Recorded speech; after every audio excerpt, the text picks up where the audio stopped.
अस्सलाम स्टूडेंट्स, आज हम एक्सरसाइज 7.2 स्टार्ट करेंगे। हम अपनी प्रीवियस एक्सरसाइज में टैक्सेस के बारे में पढ़ चुके हैं। अब हम प्रॉफिट और मार्कअप के बारे में पढ़ेंगे। आज का हमारा टॉपिक है introduction to profit and markup. So अपना समर पैक निकालें, मैथ का पेज नंबर 20 निकालें, उसमें डेट है 18 अगस्त 2020। उसमें हम इंट्रोडक्शन पढ़ेंगे प्रॉफिट और मार्कअप का। So profit and markup. We know that in a business generally goods are bought at a certain price and sold at a higher price। जैसा कि हम जानते हैं बिज़नेस में जो हम चीज़ों को ख़रीदते हैं एक ख़ास कीमत पे और उसको बेचते हैं उसको ज़्यादा कीमत पे। इन सच अ केस इस केस में देर इज़ अ गेन, कुछ हासिल होता है जिसको बोलते हैं sale price minus cost price which is equal to gain. कि सेल प्राइस में से अगर हम जो सेल प्राइस जो मैंने बेचा है और जो जितने मैंने ख़रीदा है उनसे माइनस करते हैं, जो बचता है उसको कहते हैं हासिल करता या gain. While discussing that gain, इस गेन को डिस्कस करते हुए we often use two different term, हम दो जो है मुख्तलिफ टर्म बोलते हैं profit and markup. To understand the difference between these two terms, let us learn them one by one। इन दोनों के डिफरेंस को समझने के लिए हम दोनों को एक बाय एक जो वन बाय वन इनको पढ़ते हैं। प्रॉफिट सबसे पहले है profit. So profit, a profit means that we have earned after selling a thing. कि जो मुनाफा का मतलब है जो चीज़ हमने बेचने के बाद हासिल की है उसको मुनाफा बोलते हैं। It is calculated as percentage of the cost price as shown below. इसको हम जो है वो कैलकुलेट करते हैं कॉस्ट प्राइस की परसेंटेज से। Profit percentage is equal to gain over cost price multiply by 100%। Main ये हमारे पास फार्मूला है profit percentage is equal to gain over cost price. Gain mean जितना हमने उसमें से हासिल किया है, कॉस्ट प्राइस जितने में हमने वो खरीदी थी मल्टीप्लाई बाय 100%। मल्टीप्लाई को हम 100 से करते हैं, वो हमारे पास क्या आता है प्रॉफिट परसेंटेज। और अगर हमने सिर्फ प्रॉफिट निकालना तो हम इस फार्मूला को भी यूज़ कर सकते हैं। सेल प्राइस में से हम कॉस्ट प्राइस निकाल दें, मतलब जितने की हमने बेची है और जितने की वो खरीदी थी उसमें से हम अगर माइनस कर दें जो हमारे पास बचता है उसको गेन बोलते हैं या प्रॉफिट भी बोला जा सकता है। इसके बाद आ गया markup.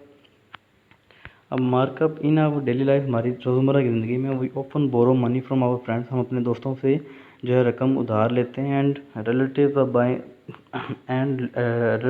To buy a thing that we repay them after certain period, हम उनको जो है चीज़ें जो हमको पे करते हैं एक खास अरसे के बाद। Some banks and retails organisation also provide the same services, कुछ बैंक और दूसरी तंजीमें जो हैं वो हमें सर्विस देती हैं। And charge additional amount called markup, जो हमें इसको मतलब जितना हमने उनसे लिया होता है उसमें थोड़े पैसे ज़्यादा या उनमें थोड़ा सा ज़्यादा डाल के जो हम उनको वापस करते हैं इसको बोलते हैं मार्कअप। मार्कअप को अगर हम अरबी ज़ुबान या उर्दू ज़ुबान में पढ़े तो उसको हम सूद भी कहते हैं, जो कि हमारे इस्लाम में हराम है।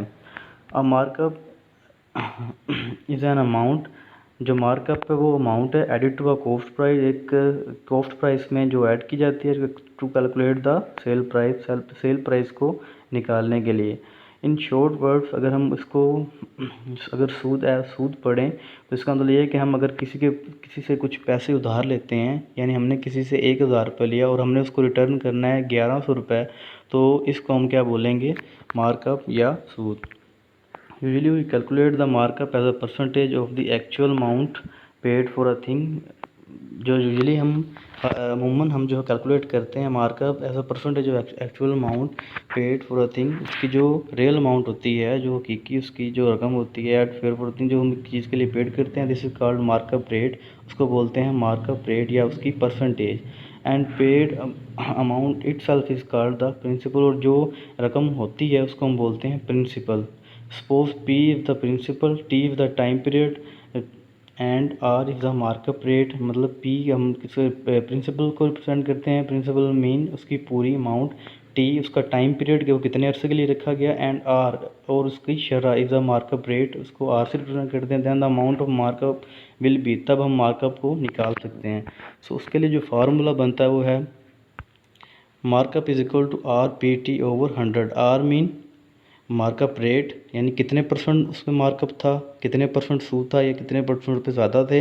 पी मतलब प्रिंसिपल, उसकी टोटल अमाउंट कितनी थी, टी उसका टाइम पीरियड जो हमेशा साल में आएगा, पर एनम आएगा, पर ईयर आएगा, मतलब कि साल का ही होता, साल के हिसाब से हम उसको रिप्रेजेंट करेंगे बाय 100। उसको 100 से इन तीनों को मल्टीप्लाई करने के बाद हम 100 से डिवाइड कर दें तो हमारे पास मार्कअप की जो है वैल्यू आ जाएगी।